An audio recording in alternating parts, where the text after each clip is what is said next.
HX24 Gujarati ન્યૂઝમાં આપનું હાર્દિક સ્વાગત છે।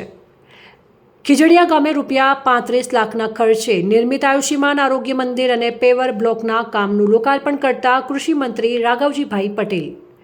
જામનગરમાં તારીખ 3 ઓક્ટોબર 2025ના રોજ ગુજરાત રાજ્યના કૃષિ પશુપાલન ગૌસંવર્ધન મત્સ્ય ઉદ્યોગ ગ્રામ્ય વિકાસ અને ગ્રામ્ય ગૃહ નિર્માણ વિભાગના કેબિનેટ મંત્રી રાઘવજીભાઈ પટેલના હસ્તે જામનગર તાલુકાના ખીજડીયા ગામે ગ્રામજનો માટે અગત્યના વિકાસ કાર્યોનું લોકાર્પણ કરવામાં આવ્યું હતું।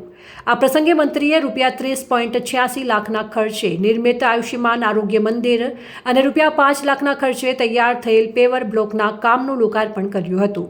આમ કુલ ₹35 લાખથી વધુના ખર્ચે થયેલા વિકાસ કાર્યો ગ્રામજનોને સમર્પિત કરવામાં આવ્યા હતા।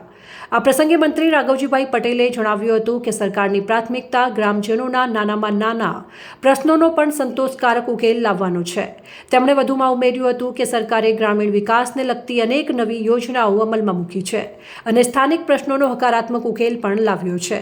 મંત્રીએ ખેડૂતો અને પશુપાલકોને સરકારની વિવિધ યોજનાઓનો પૂરેપૂરો લાભ મળી રહે તે માટેના નક્કર આયોજન પર ભાર મૂક્યો હતો। તેમણે ગ્રામજનોને સરકારની વધુમાં વધુ યોજનાઓના લાભો મેળવવા માટે જાગૃત થવા અને પાણીના મહત્વને ધ્યાનમાં રાખીને વરસાદના ટીપે ટીપાનો સંગ્રહ કરવા માટે પણ આહવાન કર્યું હતું।